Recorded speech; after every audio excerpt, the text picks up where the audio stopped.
রাধা কৃষ্ণ, রাধা জ্ঞান, রাধা ধ্যান, রাধা চিন্তামণি, রাধা বিনা আমি যেন নিথর রমণী। আজ আবার চলে এসেছি আর একটি নতুন ভিডিও নিয়ে। আজ আমি বলতে এলাম এই জল। জল আমাদের যেমন জীবন, জল আমাদের মরণও বটে। এই জলের কারক গ্রহ হচ্ছে চন্দ্র। শুধু জল নয়, সমস্ত রকম তরল বস্তু কারক গ্রহ হচ্ছে চন্দ্র। তাই চন্দ্র যদি আমাদের জন্মছকে শুভ ঘরে থাকে, তাহলে এই জল আমাদের বা চন্দ্র আমাদের জীবনই বটে।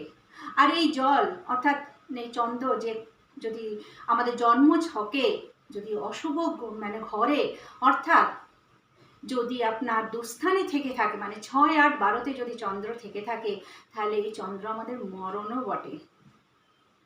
তাই আমাদের জন্মছকে যদি চন্দ্র অশুভভাবে বা এই দুস্থানভাবে থেকে থাকে, তাহলে আমাদের উচিত শিব ভগবানের উপাসনা করা এবং তার সাথে পূর্ণিমা পালন করা।